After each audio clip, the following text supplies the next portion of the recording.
This year's annual Bard Music Festival, the 29th, believe it or not, will be devoted to the career, life, and times of Nikolai Rimsky-Korsakov. Now, people ask, why Korsakov? He's known, there's the Flight of the Bumblebee, and there's Scheherazade, and it's not a composer that often comes to people's mind when they think of the great composers.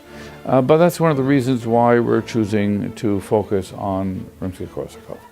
He is a much more substantial and interesting composer than most American audiences realize. He also had an unbelievable influence on Russian musical life. He was one of a group called the Mighty Handful. These are composers who decided they were going to create a particularly Russian sensibility in music. It was a kind of national agenda that went along with the sort of visibility and growth and significance of the Russian Empire, turning more to the east than to the west to make sure that Russia was not a backwater of Europe, but an independent source of culture and of an aesthetic. Not only in music, but in all other arts. But in music, it was focused on this group of 5 composers. But what's interesting about Rimsky-Korsakov is that he made a fantastic transition in his life. He has one of the most endearing autobiographies one can read.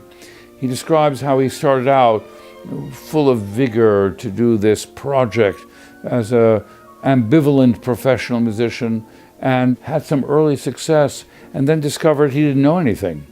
And he admitted that he didn't know anything, and he had to learn the craft of composition, counterpoint, orchestration, harmony, and actually, much to the horror of some of his very Russophilic colleagues, he studied the great tradition of music making from the West.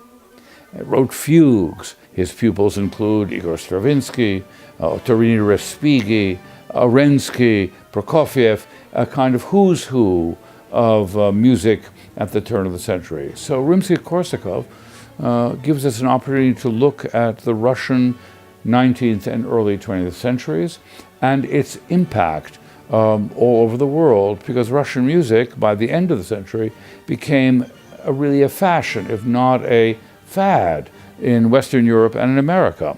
There was a Russian orchestra in New York. The British became enamored of Russian music. The French went wild over it.